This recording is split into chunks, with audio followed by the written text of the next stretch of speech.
A Rádio Arte está no ar mais uma vez, segundo vídeo com o músico Pedrinho Lima. Vamos começar esse vídeo com o Pedrinho interpretando o Canto de Ossanha de Vinícius de Moraes e Bale Palme, aqui na Rádio Arte.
Valeu, Pedrinho. Obrigado, meu irmão. Parabéns. Pedrinho Lima aqui na Rádio Arte. Estamos no segundo vídeo. Nós vamos falar um pouco sobre ensino na música e também de música instrumental. Pedrinho, deixa eu te fazer logo uma pergunta logo de cara sobre música instrumental. Como é que a ausência de letra influencia na interpretação emocional do ouvinte, né? E outra curiosidade que eu tenho, é uma pergunta que eu tenho essa pergunta há muito tempo. Como é que a pessoa define o título da música se não tem letra, né? Eu fico pensando, eu acho que deve ser alguma inspiração, a pessoa busca algum tema e associa esse tema ao nome da música. Deve ser isso, né, Pedrinho? Olha, eu gostei muito de pensar sobre isso agora, tá? Vou te responder a tua primeira pergunta. A grande questão, eu considero que seja a melodia, no caso, as notas, o fraseado, principalmente os motivos, como se fossem palavras, né? Sim, Na verdade, musicalmente falando, assim, de um ponto de vista de organização de instrumentos, a gente costuma organizar os instrumentos em instrumentos percussivos, instrumentos harmônicos e instrumentos melódicos, né? sim. Os instrumentos percussivos, eles estariam presentes nas duas. Os instrumentos harmônicos, eles também estariam presentes nas duas. E o instrumento melódico também. A diferença que traz a música instrumental é que o instrumento melódico passa a não ser a voz. Então, por exemplo, quando você pensa numa melodia sendo cantada, então, por exemplo, você faz um... Não vou, que eu não sou ninguém de ir em conversa de esquecer. Você tem duas coisas aí.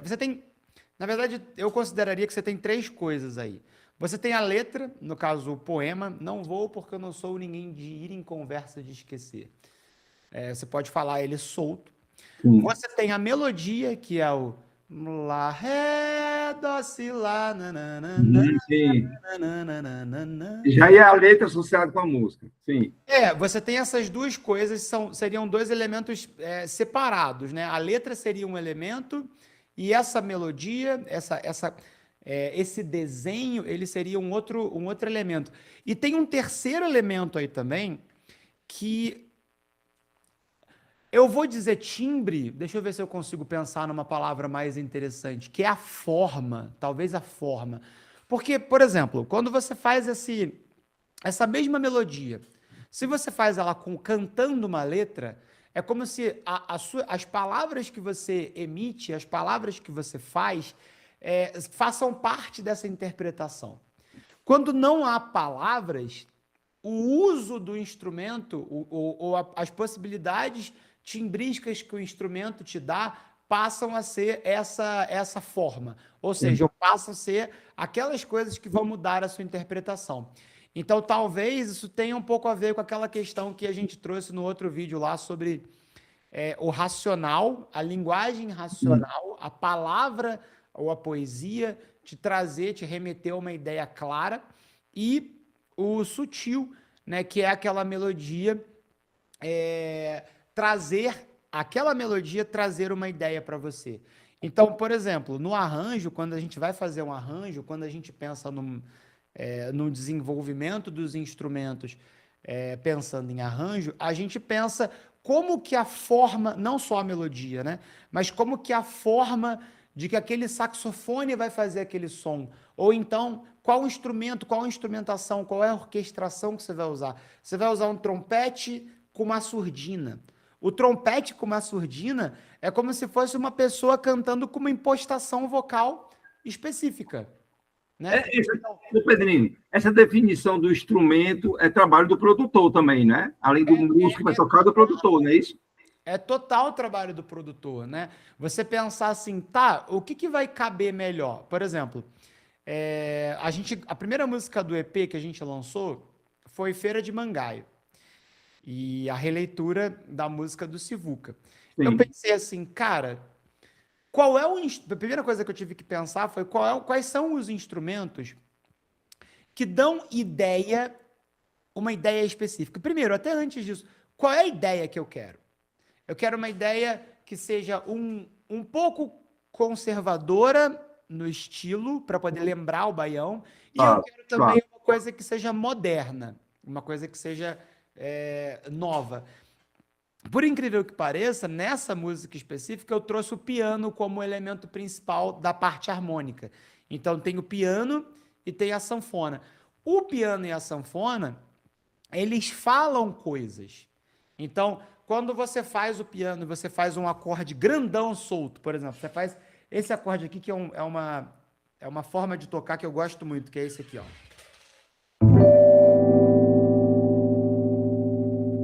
Esse é um acorde cheio. Então, eu vou trazer esse elemento, é como se isso aqui fosse uma palavra. Eu penso dessa maneira. Sim. Esse acorde, essa maneira de tocar, esse aqui é um Lá menor, né? Esse aqui é um Lá menor normal. É um Lá menor, só que com sétima menor e nona. Tem uma 11ª também. Mas, independente, é um acorde que eu penso nele como se fosse uma palavra.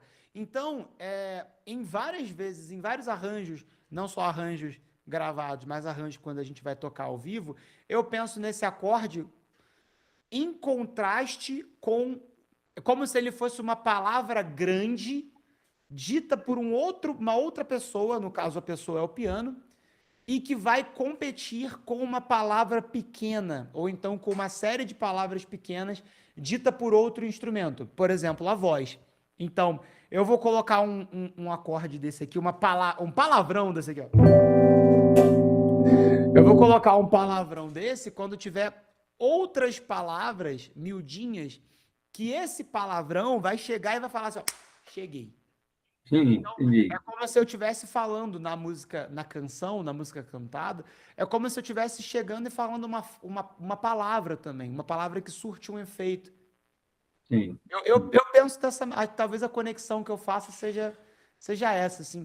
Os instrumentos, eles também falam palavras, mas palavras que não são tão racionais e não tão diretas, assim. Claro. Mas você pensa um elemento de arranjo, um elemento de produção, como uma palavra específica que você pode falar naquele contexto.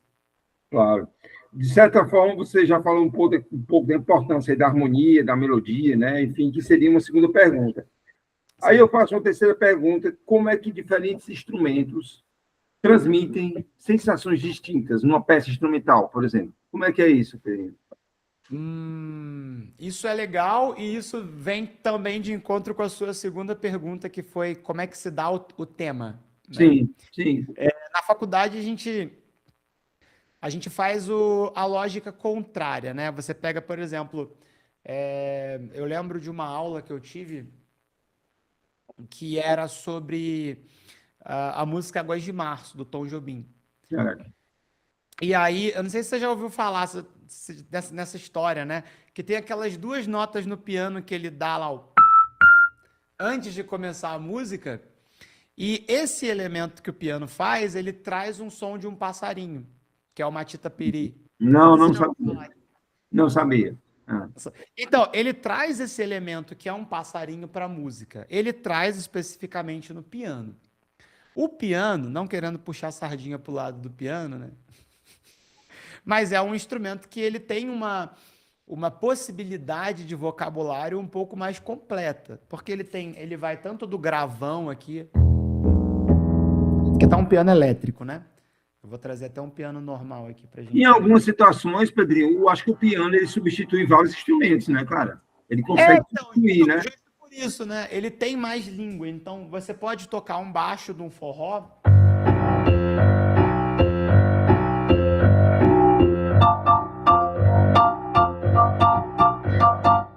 Eu Sim, fiz meio que muito por alto aqui um instrumento percussivo aqui em cima, né? Eu fiz também um baixo, eu posso fazer um instrumento harmônico, de repente simular ou tentar fazer o mais próximo que eu posso fazer de uma sanfona, por exemplo. sim. E trazer esse vocabulário, o piano ele dá uma amplitude nessas possibilidades. Mas todos os instrumentos ele tem a sua tessitura. Hum. Tessitura é um outro termo acadêmico também que significa quais notas ou quais alturas, o quão grave ou o quão agudo aquele instrumento chega e se chega bem. Por exemplo, aqui ele chega dessa nota até essa nota. Mas ele chega bem, por exemplo, se eu fizer as mesmas notas, o mesmo acorde aqui no agudo, é a mesma coisa de eu fazer essas mesmas notas aqui, ó, por exemplo. São as mesmas notas. É, que é Mas aqui não grave. é Isso, nada. entendi.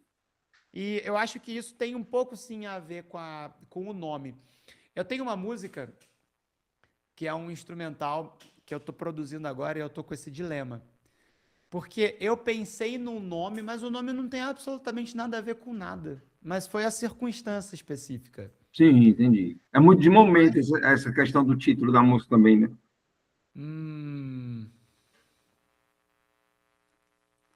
eu acho que é a palavra que você está tentando chegar com os instrumentos, de alguma forma. Então, Certo. assim, é como se tudo fosse uma linguagem, uma maneira de você falar, e aí você tenta trazer isso para o instrumento. Por exemplo, quando ele faz esse passarinho, ele traz uma ideia externa para o instrumento. Mas eu também posso fazer o contrário, eu posso pegar uma linha de um instrumento e trazer para uma ideia externa. Sei lá, se eu inventar uma melodia, aí se eu pensar, caramba, essa melodia me faz lembrar do vento batendo nas folhas, sei lá, alguma coisa assim. Sim, Eu posso sim. também trazer essa metáfora do lado oposto, né? Do contrário da coisa. Então, interessante isso aí, mas isso aí tem sim muito a ver com arranjo, isso tem muito a ver com dinâmica e principalmente quando você produz uma música, quando você pensa em como aquela música vai ser consumida por outra pessoa, todas as palavras que você usa em todos os instrumentos, elas formam uma frase que precisa ser minimamente coesa. Sim. Que faça sentido para o título da música também. Isso, Exatamente. correto. Exatamente. Legal. Pedrinho, você é professor, né? Você fez um curso de bacharelado e você também ensina música, não é isso?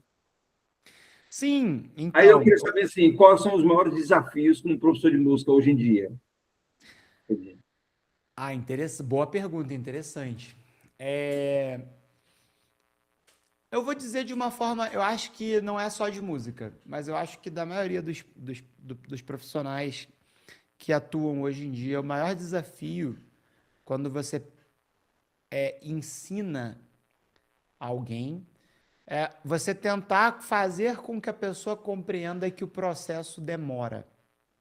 Sim, sim, É, mas, mas, por mais que ele demore, toda vez que você está encaminhando ou está fazendo alguma coisa, você está evoluindo. Normalmente, eu percebo isso assim quando eu vou falar sobre ensinar, né, lecionar, ou então, principalmente quando é alguém mais próximo, assim, que eu tenho um convívio diário ou próximo de diário, que a gente vai falar sobre música, quando a pessoa começa a aprender, meio que ela vai do 0 até os 50 ali. Ela já vai muito rápido, ela consegue entender as lógicas, mas você dominar a lógica demanda tempo. Sim, Você sim. consegue usar, você consegue fazer as coisas muito rápido, o que é bom. Mas para você fazer e não só interpretar, não só ler, mas sim interpolar, ou seja, você. Desculpe, perdão. Reformulando aqui, falei as duas palavras erradas. Não só você interpretar, né? Você não só interpolar, você não só trazer aquilo ali, repetir aquilo ali que está sendo feito. Isso é, digamos assim, não vou dizer que é fácil, mas é muito mais fácil. Sim. É mais tranquilo. Agora, você compreender a lógica da música, a ponto de você conseguir extrapolar, ou seja, a ponto de você conseguir sair disso aqui que eu estou te falando e começar a criar o seu mediante essas bases, isso é uma coisa que demora muito tempo. Uma Então, coisa... pode falar, pode completar, Pedrinho. não, então eu acho que assim, o maior desafio é encorajar as pessoas a continuar tentando, continuar fazendo, mesmo depois das inúmeras frustrações que a pessoa vai ter. Porque é interessante você estar falando isso, Pedrinho, quando você falou logo no começo da resposta, você falou assim, a gente tem que encorajar o estudante a entender, a gente tem que fazer com que ele entenda que o processo é lento e demorado para você chegar no aprendizado. Mas, hoje em dia, a gente não vive num tempo em que as pessoas são muito apressadas, querem as coisas muito de imediato, e aí é que é o grande desafio. Porque, por exemplo, eu sou professor de matemática, então, assim, matemática por si só já é uma matéria difícil para muita gente. E eu até entendo também, eu tenho uma experiência com professor e sei que matemática realmente não é fácil. Então, assim, você está ensinando matemática, coisa básica, só que tem uma coisa lá no final que o aluno tem que aprender. Ele vai usar, por exemplo, se ele está estudando biologia, ele vai precisar da matemática, uma hora ele vai precisar da matemática na biologia. Só que ele precisa saber do básico. E o básico não tem muita coisa a ver com biologia. Então, o aluno fica meio que, por que eu estou aprendendo essa teoria aqui se eu quero ser biólogo, por exemplo? Ou então um economista. Você está falando de coisas abstratas da matemática, mas eu quero a aplicação, eu quero saber como é que calcula, por exemplo, a taxa de juros, como é que, entendeu? Então, na música, no teu caso, eu imagino que seja uma coisa difícil nesse sentido também, né? Porque você está ensinando uma coisa bem do básico, mas o cara tem que chegar lá no final, né? Exatamente. É aquele negócio, né? Hoje em dia, tudo vende mais se você falar que vai aprender ou que você vai ensinar em, sei lá, 15 dias você vai aprender, em um mês você vai aprender. Sim, você vai aprender. É fato que você vai aprender. É fato. Não é mentira, não. Normalmente não é mentira. Sim, Mas a questão é como você vai aprender isso, né? Porque você pode aprender a imitar. Por exemplo, vou tentar o pouco que eu entendo de matemática, tá? Eu vou dar um exemplo aqui de tabuada. Antigamente era muito comum as pessoas decorarem, né, a sim. tabuada. Eu não sei se hoje em dia é tão comum quanto era antigamente, mas antigamente era muito comum as pessoas decorarem. Ok, legal, a pessoa decorou, mas e se você tiver um problema que tenha 2, 3 dígitos? Já era tabuada, né? É, é. Então, eu acho que no final das contas, esse aprenda rápido, ele é como se fosse o equivalente a você decorar uma tabuada, assim. Não que isso não tenha valor, eu acho que tem sim valor. Mas você compreende que se você se deparar com um problema mais complexo, e principalmente se você se deparar com um problema que você não sabe que tem que usar a tabuada, que você não, por exemplo, é um problema de tabuada, ou seja, é um problema de harmonia, mas você não sabe que é a harmonia que você tem que usar. Então não adianta você decorar a harmonia. Sim, Se você não sabe que o problema é um problema de multiplicação, não adianta você aprender a tabuada. sim, claro. Porque você tem que saber, até porque você tem que saber interpretar a questão. Muitas vezes o aluno, hoje em dia, também, de tanta ansiedade, tanta, às vezes até de desestímulo mesmo, né, de não estar assim tão motivado para aprender, ele não dá tanta importância à interpretação, ele quer a coisa de imediato, ele quer, principalmente na matemática, não, eu quero logo a conta para saber o resultado final, entendeu? Exatamente. Eu acho que essa que é a grande diferença entre você aprender rápido e aprender devagar. Eu acho que todo mundo pode aprender muito rápido música, e eu recomendo que assim o faça, sim. Porque é melhor aprender rápido e é melhor aprender superficialmente do que não aprender nada. Porque Sim, pelo menos aprendendo alguma coisa, você já talvez, muito provavelmente, puxa um pouquinho do fio que vai te incentivar a aprender mais profundamente. Então, assim, é melhor começar, independente de como você comece. Mas eu acho que a principal dificuldade mesmo da gente como professor é tentar lembrar, beleza, você já fez isso aí. Ok, você já decorou a sua tabuada, né? Você já decorou a fórmula de Bhaskara lá. Mas agora você precisa aprender como é que você vai usar.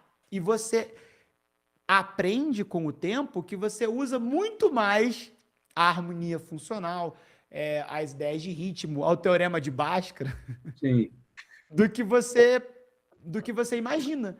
Porque você começa a pensar na matemática, você começa a pensar na teoria, você começa a pensar no conhecimento como uma coisa mais generalista. Você começa a pensar no conhecimento como uma coisa que é uma ferramenta para você, não sim. uma obrigação, ou então não só mais um pedacinho de bloco que está compondo ali o teu cérebro, né? Tipo, você pensa naquilo ali como uma ferramenta. Eu posso usar isso aqui, eu posso usar a harmonia funcional para poder compor uma canção. O quão mais fácil é você ter ideias quando você sabe as ferramentas que você pode usar, né?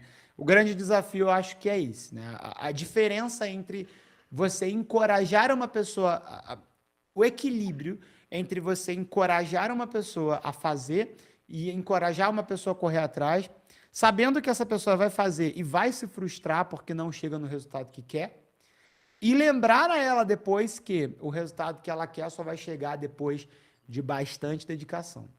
Sem E dúvida. aí fazer ela entender que isso é uma verdade.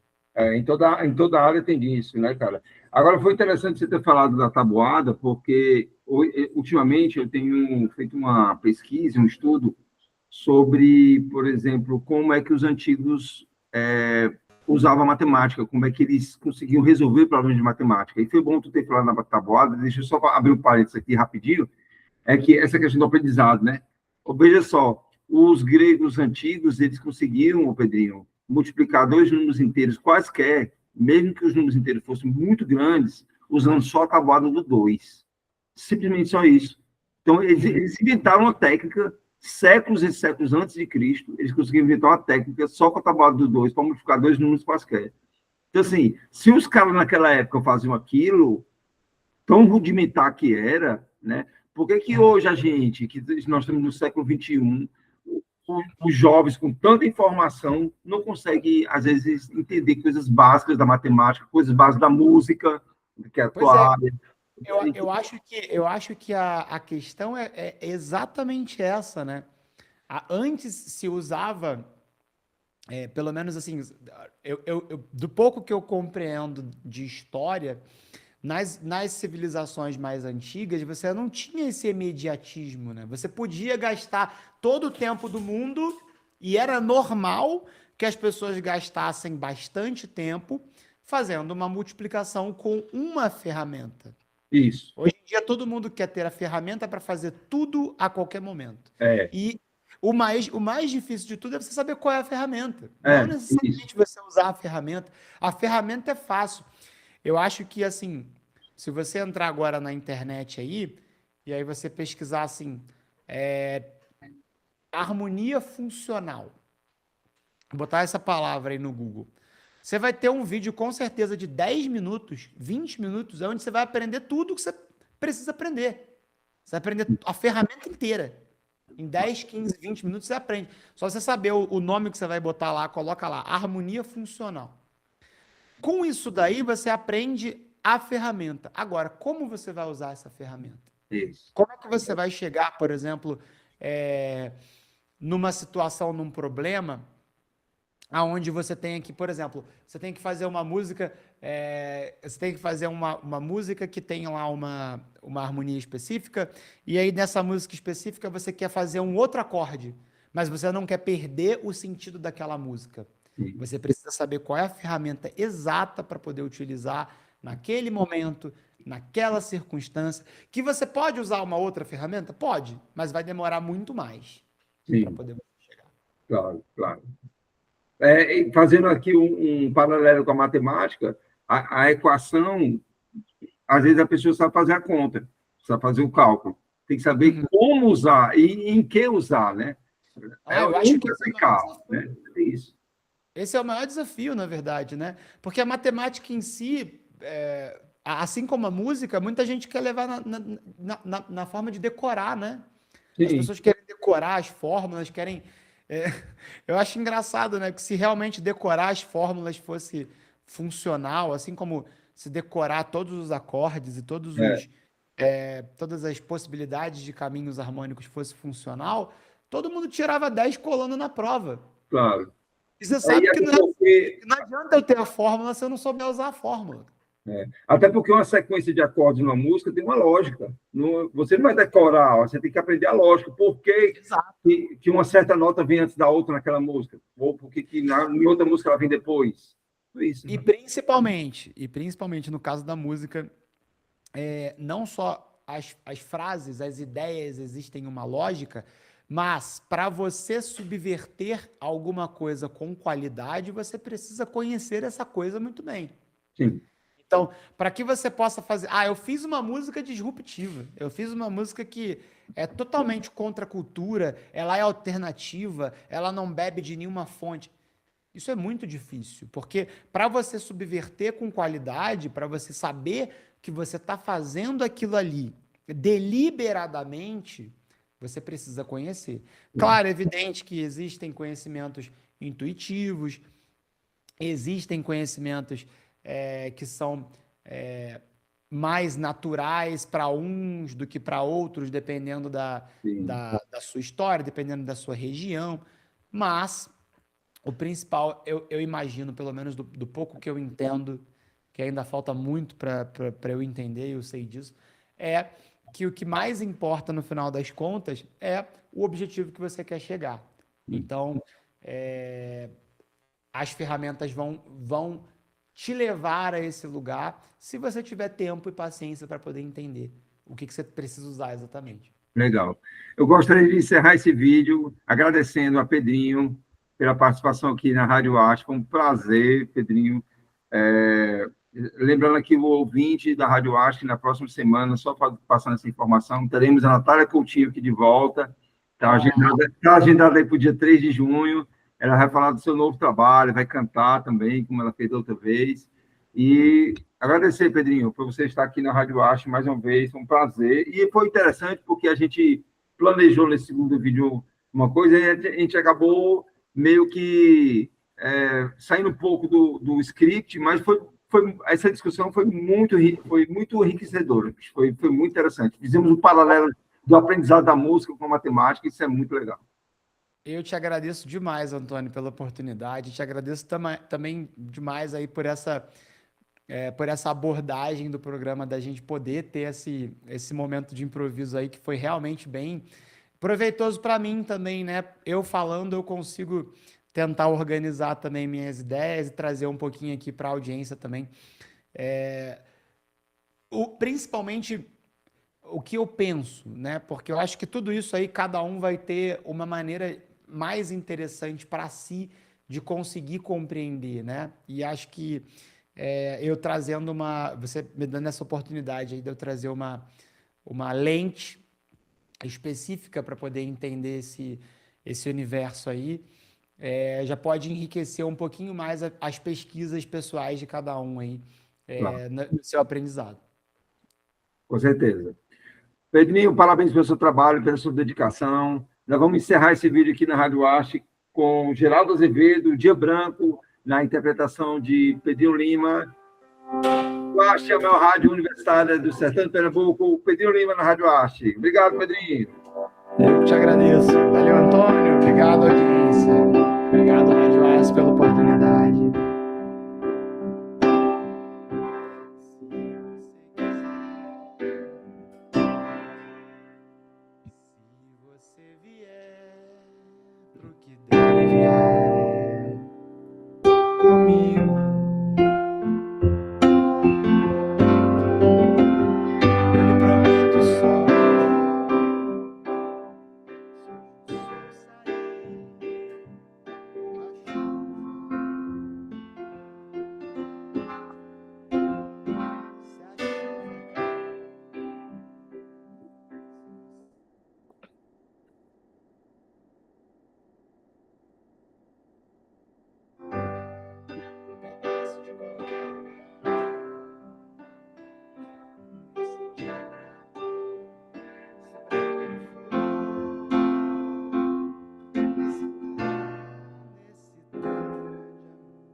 Valeu, Pedrinho. Pedrinho, que é músico, arranjador, produtor, carioca e mineiro ao mesmo tempo, né, Pedrinho? Obrigado, Pedrinho. Vamos marcar outros momentos aqui na Rádio Arte, tá bom? Um prazer. Com certeza. Um bom final de semana para você, para todos que estão aqui acompanhando a Rádio Arte. Um abraço e até mais.